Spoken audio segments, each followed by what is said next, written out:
უპრეცედენტოდ მასშტაბური სპეცოპერაცია შინაგან საქმეთა სამინისტროს თანამშრომლებმა ქვეყნის მასშტაბით და რამდენიმე ქალაქში ერთმანეთის პარალელურად ჩაატარეს. შედეგად ბოლო 24 საათში 88 ნარკორეალიზატორი და ნარკოდანაშაულში ჩართული სხვა პირები დააკავეს, რომლებიც სიცოცხლისთვის საშიშ ნივთიერებებს ხელიდან ხელში ეგრეთ წოდებული დადების მეთოდით ან სახლიდან ყიდდნენ. სამართალდამცველებმა 10-მდე სახეობის განსაკუთრებით დიდი ოდენობის ნარკოტიკული საშუალება იქამდე ამოიღეს, სანამ შავ ბაზარზე მოხდებოდა.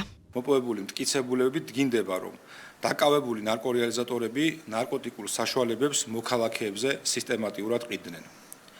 პოლიციამ მოსამართის განჩინების საფუძველზე განხორციელებული ნარკოტიკების საკონტროლო შესყიდვების, ასევე ბრალდებულების მიერ მითითებული ადგილებიდან მათი პირადი ავტომანქანების და საცხოვრებელი სახლების ჩხრეკის შედეგად განსაკუთრებით დიდი ოდენობით სხვადასხვა სახის ნარკოტიკული საშუალება ნივთკიცებად ამოიღო.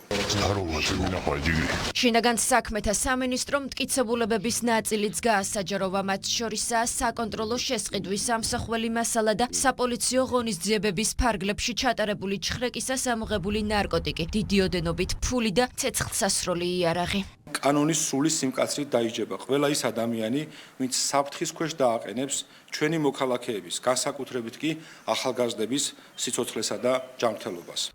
ბათუმი, გორი, მცხეთა, ბოლნისი, თბილისი, 5 ქალაქში ჩატარებული სპეცოპერაციის შედეგად დაკავებულთა შორის არიან უცხო ქვეყნის მოქალაქეებიც. მათ შორის ერთი თურქეთის მოქალაქე ქალია, რომელიც ნარკოტიკულ საშუალებას ბათუმში ხელიდან ხელში გადაცემის მეთოდით ასაღებდა.